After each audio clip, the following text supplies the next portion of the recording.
In this video, I'll show you the method our client Laurie used to reverse her type 2 diabetes diagnosis without going on medication or without giving up her favorite foods. Laurie was a client that came to us after years of being in like the pre-diabetes zone. She had followed more holistic approaches before, but it was more of like a DIYer. She's like the ultimate DIYer. And despite her best efforts, her blood sugar did cross the line into type 2 diabetes. And so she was prescribed medication for it, but deep down, like Laurie didn't want to rely on that. And I thought it was really interesting for her too. Got almost like an inspiration that she left the bottle sitting on the counter, untouched. She wanted to use it as a daily reminder that there was another way and that she was going to figure it out. And that's when we started working together. I'm Isaac Pullman, registered dietitian, a fellow person with type 1 diabetes, and the CEO of the Pullman Institute. And we have helped over 500 clients around the world finally balance their blood sugar, lower their A1C, and restore their health for good without cutting out carbs, without relying on medication. And so if you're ready to reverse your blood sugar trends like Laurie did without restriction, comment or message me the word interest and we'll show you how. Laurie was one of those people that was not necessarily skeptical of our method. It was more so, could she herself do it? Could she really turn things around without the meds, without cutting out carbs? And for her, like, she had a very solid basis of nutritional knowledge, health knowledge, just like all of our clients have. And so she didn't need more like tips and tricks. She needed someone to really interpret her nutrition, interpret her labs, provide her with recommendations based on what we were seeing, what was actually happening with her body, and help her develop a real plan with guidance and accountability. And so that's when we started working together within the Pullman method. And there were a couple of things that stood out to me when we were working with her and what ultimately made the difference. And that started with one, personalization, because like I said, she was the ultimate DIYer. It wasn't like she was in this position because of lack of knowledge, right?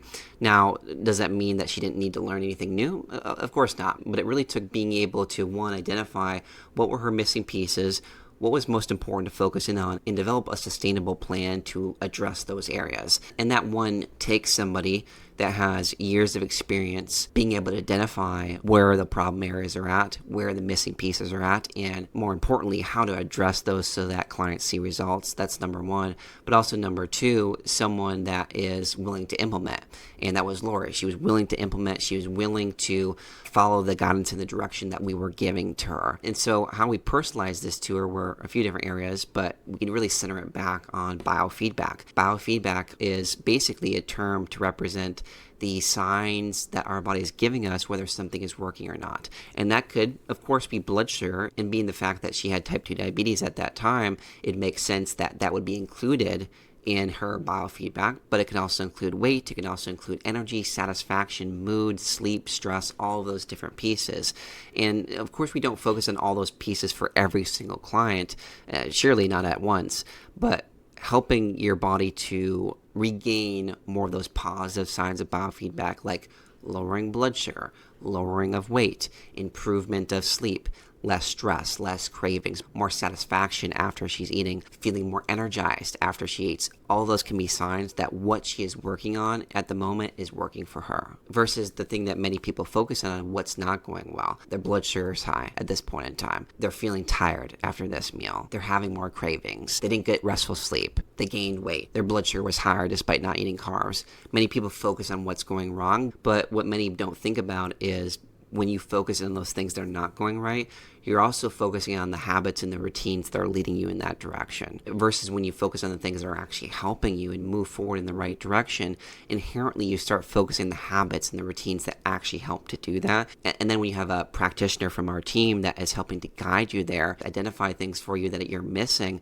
also that helps you to avoid, silly mistakes, and it helps to fast track you to your blood sugar and your health goals a lot quicker. And then the other thing that was really big for Laurie is something called the personal fat threshold. It was something coined by a researcher in the UK by the name of Roy Taylor, really brilliant guy. And so what the personal fat threshold really says or is referring to is the amount of fat that you can safely store underneath your skin, that you can pinch. And that is safe because it's not being stored in organs like the pancreas or like the liver. And when it's stored in those organs, it disrupts blood sugar. It prevents your pancreas from working as well, so you don't release as much insulin response to your meals. The insulin signaling is off, so you can't lower your blood sugar after you eat carbs. And then number two, when you're not eating, your liver kicks out more glucose into your bloodstream, resulting in a higher blood sugar, even if you fasted, even if you didn't eat for 7, 8, 9 hours. And that's how people develop the type 2 diabetes, the pre-diabetes, or at least part of it. And when we look at personal fat threshold, if someone has, like, let's just say a huge fat threshold where they can store a lot of fat underneath the skin, you might see them as being like overweight or obese, but yet have no signs of pre-diabetes, type 2 diabetes, or anything like that. It might look very much normal. And the reason for that is because when fat can be stored underneath the skin, it's certainly not the healthiest thing, but it's protective against blood sugar issues because that fat is not being stored in your pancreas or your liver.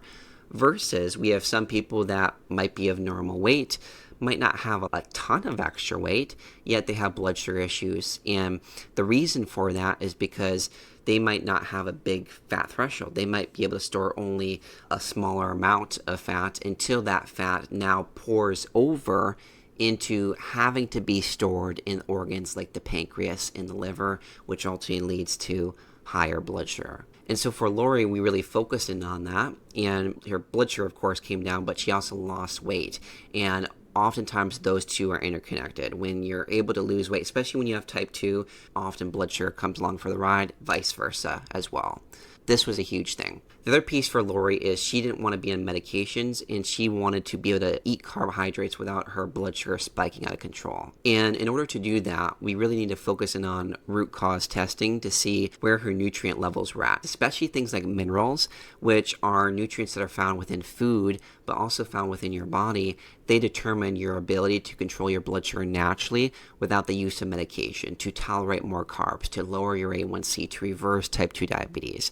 And so this was such a huge thing for her. A big nutrient that we focused in on was the nutrient iron. When someone has way too much iron, albeit it is essential, when there's too much, it causes a rise in inflammation, and with inflammation comes a rise in blood sugar as well. She had quite a high iron level for her body that really needed to be addressed. It's not about always getting rid of iron. It certainly can be that for many people that we work with, but the body also has an inherent ability to recycle it, use it for other things, for more productive purposes, versus it sitting in organs like the liver and causing blood sugar chaos. We helped her to do that, to lower her level, but also improve her body's ability to use it for more productive purposes. We also found that she had a high calcium level.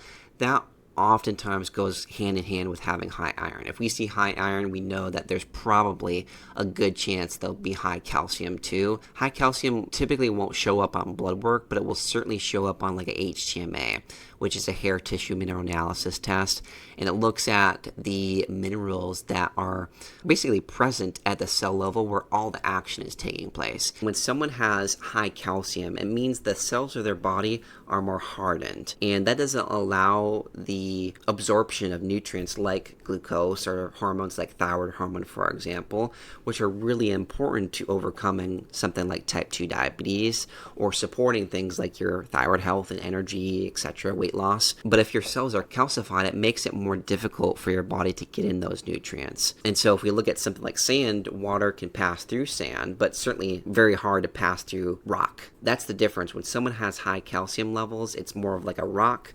You want it to be more like sand, so nutrients can pass through. Now, what also makes that more difficult is when you have a low potassium level, and this is crucial for thyroid health. And when you have better thyroid health, you can process carbs better. You have a higher functioning metabolism, so you can actually lose weight.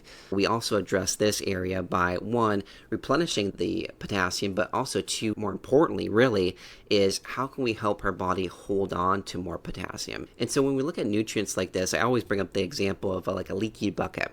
So think about like a bucket of water, and you're trying to fill up that bucket, but imagine there's holes in the bottom. And so every time you try to fill up that bucket of water, the water just passes right through. The first thing that you'd want to address to fill up that bucket of water is you want to plug the holes, right? Otherwise, every time you pour in, it's going to leak right out. That's what 75% of this mineral work is how can we help your body hold on to more of that? And that comes down to the way that you design your nutrition, the timing of that, the balance of those overall meals, but also, even more importantly, your lifestyle. Things like circadian rhythm support and your stress response are so crucial to being able to hold on to those beneficial nutrients like potassium, for example. So that was huge. And then when we plug those holes, well, now we can fill it back up with potassium, for example, or even nutrients like calcium, because high calcium in the HTMA, it's not because you eat too much dairy. It's not because you eat too much seafood, right? It's because your body is internally stressed, and that calcium that you're seeing on HTMA is actually coming from the bone, not necessarily from your diet.